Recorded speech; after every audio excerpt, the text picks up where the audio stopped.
There are some questions I think we need to ask before we start judging Israel. Who are the Hamas? Which country do they actually belong to? I mean, are they citizens of Palestine or are they politically guided? Is the Palestinian aware of the operation of Hamas in Palestine? Does the government of Palestine actually support the group called Hamas? Are they freely operating within Palestine? I've gathered some interviews. I just want you to pay attention closely and listen to it. I think we need to listen to the Israel side of the story from their president so that we can know which side we belong. The Jewish people have lived in the land of Israel, what is now the state of Israel, have lived here and have been attached to this place for about 3,500 years, 3.5 millennia.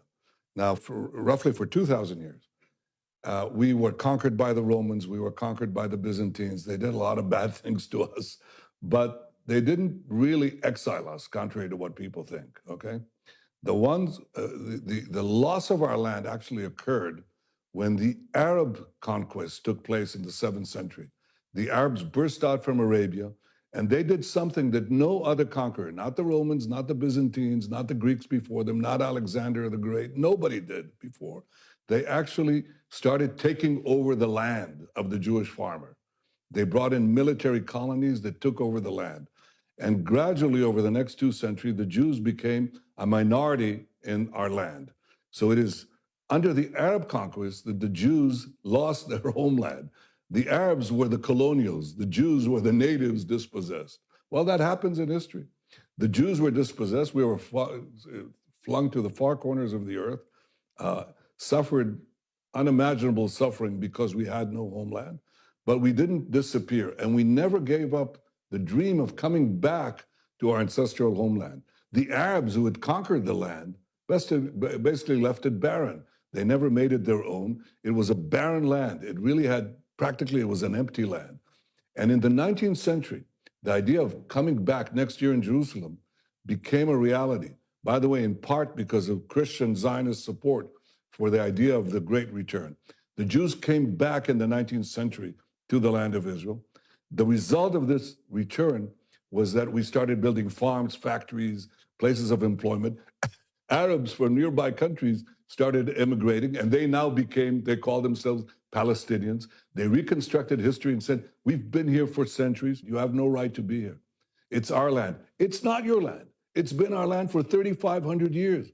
If you took over somebody's apartment, knocked them out, dispossessed them, and they never gave up the claim. They said, it's our claim. And you left this barren dump, okay? And the families, the progeny of the people you kicked out came back, rebuilt the house.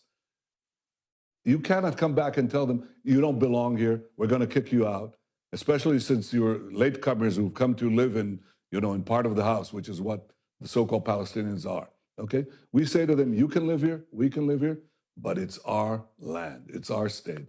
And the reason this conflict continues is because the Palestinians, who represent the colonial powers, the Arab conquest of the Middle East and beyond, they are saying, you have no right for a Jewish state. Well, we do. If any people has any right to a state, if any people never gave up their dreams of returning to their ancestral home, the Jews belong to this land belongs to the Jews, the Palestinians are free to live here next to us, among us, but they're not free to demand the dissolution of the Jewish state.